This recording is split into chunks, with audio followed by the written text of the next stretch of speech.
Moesia, late 1st century AD. A group of young recruits arrive at the camp of the Legio IV Flavia that protects the borders of the Roman Empire. The selection process is rigorous. They must be free Roman citizens, aged between 17 and 23, and pass a medical examination. Their skills in civilian life are also recorded. Rome takes advantage of every talent, whether a blacksmith, carpenter, or scribe. After being accepted, they sign a 25-year service contract and receive a small metal plate with their identification. Each recruit receives his equipment and is assigned to a century, part of one of the legion's cohorts.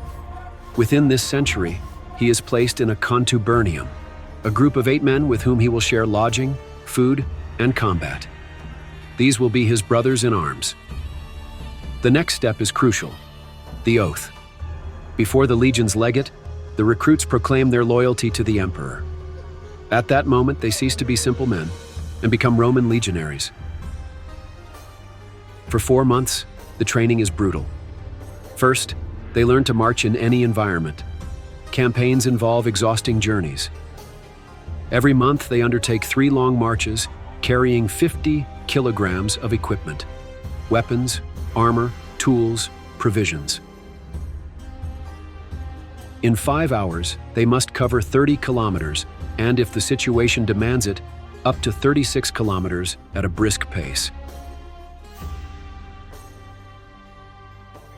There is no rest after the march. At the end of the day, they must dig ditches, raise palisades, and build a fortified camp. They must be prepared because every night, in enemy territory, this ritual will be repeated. One mistake can mean death. But the training does not end there. The recruits also do running, jumping, swimming, and horse riding exercises. Once they reach the required physical condition, the practice with weapons begins. First, they hit poles with wooden swords and wicker shields twice as heavy as real ones to strengthen their muscles. They are taught to attack head-on, the most lethal blow. Then, the throwing of heavy javelins, a deadly weapon that can disrupt any enemy attack. Finally, combat maneuvers.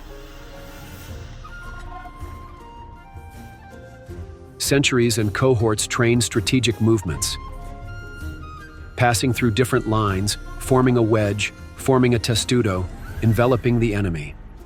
The Legion is a war machine that must function with absolute precision. At the end of this period, the survivors can already call themselves Miles, soldiers of Rome. They receive their official equipment: gladius, scutum, lorica segmentata, and pilum. However, the routine remains hard. At dawn, they have bread and porridge for breakfast and report to their centurion. Apart from continuing with their training, they are assigned tasks: cleaning, surveillance, or engineering work. In the evening, they have time to dine, chat, and play dice. The legionaries receive a pay, stipendium, in 3 installments during the same year. Deductions were made from this to cover the cost of equipment, food, and another part for a fund that they will receive upon discharge, or that will be given to their family if they fall in battle. If they go to war, they can also obtain a part of the loot or awards for heroic acts. Rising through the ranks is not easy. A legionary can climb through combat merits, social rank, or influence. To become a centurion, he must know how to read and write, something uncommon among the humble classes of the empire. Discipline in the army is strict. Minor faults can be punished with hard work, reduced rations, or loss of pay. Serious faults, such as theft or insubordination, are punished with whipping. Desertion is paid for with death.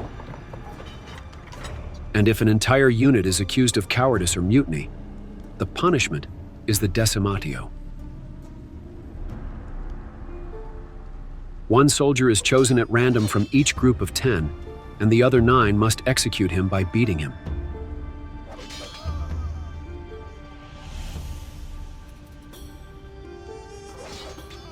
The legion was a war machine that had to be always ready for action. In 106 AD, the Legio VI Victrix crossed the Danube to fight against Decebalus, king of Dacia. Under the orders of Emperor Trajan, 12 legions advanced on a relentless campaign. After conquering all the fortresses they found in their path, they laid siege to the enemy capital, Sarmizegetusa.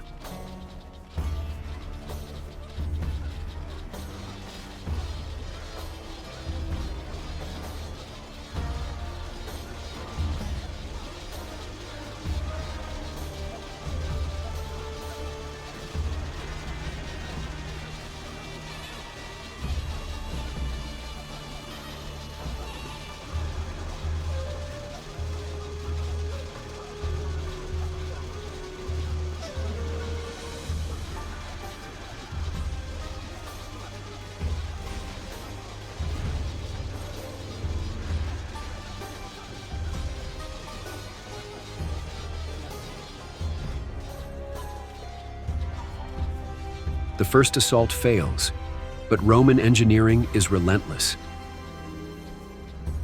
A huge platform, constant bombardment from siege weapons, and the cutting off of the water supply force the Dacians to surrender. Rome has won, and Dacia is annexed as a new Roman province. Time moves on, and after 25 years of service and surviving combat, disease, and extreme climates, they can earn their Hanus Missuo, an honorable retirement. They receive a sum equivalent to 12 years of pay, or a plot of land in a veteran's colony. These colonies, situated in newly conquered territories, ensure the Romanization of the region and keep veteran soldiers in reserve, ready for a possible call to arms. Because being a legionary is not just a job, it is a commitment to Rome that never ends.